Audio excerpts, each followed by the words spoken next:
రామ్ చరణ్కి వరుస బాబాయ్ అయినా కానీ నా చిన్నప్పటి నుంచి నేను అన్నయ్య దగ్గర ఉండటం వల్ల, వాడు చిన్నప్పటి నుంచి నా ముందే పుట్టి పెరగటం వల్ల వాడు నాకు ఒక చిన్న తమ్ముడుగా అనిపిస్తాడు. నా మొదటి సినిమా అయిపోయిన తర్వాత నా దగ్గర డబ్బులు ఉండేవి.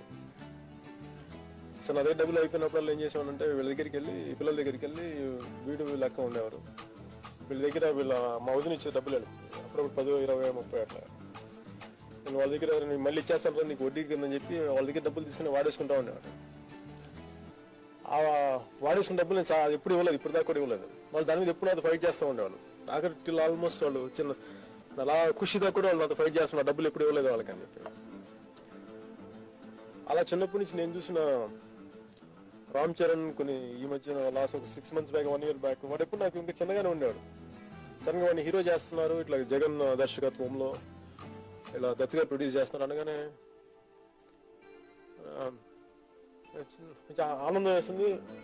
వీడి హీరో ఇక్కడ ఎప్పుడైనా అని కూడా అనిపించింది. కానీ ఈ సినిమా మొదలు పెట్టక ముందే చరణ్ లైఫ్ లో ఒక చిన్న ఇన్సిడెంట్ జరిగింది. కానీ ఆ ఇన్సిడెంట్ మామూలుగా ఎవరైనా జీవితంలో జరిగితే జనరల్గా వాళ్ళ బాధ్యతలు వదిలేసి అక్కడి నుంచి వెళ్ళిపోతారు. కానీ చరణ్ మటుకు ఎవరు లేకపోయినా కానీ, చుట్టుపక్కల సపోర్ట్ ఎవరు లేకపోయినా కానీ ఒక్కడే ఆ సిచ్యువేషన్ నుంచి పారిపోకుండా ఎంతో బాధ్యతగా, ఎంతో నిజాయితీగా, ఎంతో ధర్మంగా వాడు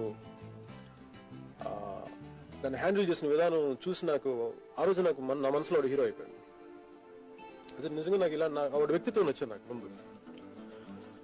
సో దాని తర్వాత మళ్ళీ వెంటనే నాకు ఇట్లా సినిమా స్టార్ట్ చేస్తున్నారు అనగానే నాకు కరెక్ట్ హీరో మెటీరియల్ అనిపించాడు నాకు. సో అలాంటి చరణ్ ఈరోజు సినిమా అయిపోయింది, ఎప్పటికప్పుడు చూస్తా ఉంటే వాడికి చిన్న చిన్న దెబ్బలు ఉంటుంటే ఇంటికి వెళ్ళినప్పుడల్లా ఏంటంటే ఇట్లాగా చిన్న థాయ్ బాక్సింగ్ ట్రైనింగ్ చేసుకున్నాను, నువ్వే కదా నేను కూడా చేస్తానని చెప్పిన ఒక అలాంటి ఏదో ఉండేది అనుకుంటా, నేను కూడా చేస్తున్నాను అన్నట్టుగా. సో వాడు పాపం థాయ్ బాక్సింగ్ నేర్చుకొని ఎంతో చాలా కష్టపడి బాడీ బిల్డింగ్ చేసుకుంటూ, బాడీ బిల్డప్ చేస్తూ, ఆ సినిమాకి ఏమేం కావాలో అవన్నీ నేర్చుకుంటూ, మేము ఎవరు షూటింగ్ ఎవరు పెద్ద వెళ్ళిన నేనైతే అసలు వెళ్ళలేదు. మా ఇంట్లో అన్నయ్య వాళ్ళు కూడా ఎవరి కాలం షూటింగ్ లో ఉండటం వల్ల ఎవరు వాడి పక్కన ఎవరు లేరు. జనరల్గా మొదటి సినిమా అనగానే ఎవరో ఒకరు ఉంటే బాగుంటుంది. అలాగే వాడు ఒక్కడే ఎవరు లేకపోయినా కానీ మా ఇంట్లో నుంచి వాడు ఒక్కడే అలా అందరితో కలిసిమెలిసి అందరితో చక్కగా ఉంటూ ఆ సినిమా అయిపోయి ఈ రోజున రిలీజ్కి వచ్చింది అనగానే అసలు ముందు నాకు అంత ఫాస్ట్గా అయిపోయింది అనిపించేస్తుంది. సో అలాంటి చరణ్ కోసం ఇన్ని పరిశ్రమల నుంచి తెలుగు తమిళ కన్నడ పరిశ్రమ నుంచి కూడా, అలాగే హిందీ చిత్ర పరిశ్రమ నుంచి శ్రీ అమితాబ్ గారి నుంచి వచ్చే దీవెనలు చూస్తూ నిజంగా చాలా ఆనందంగా ఉంటుంది.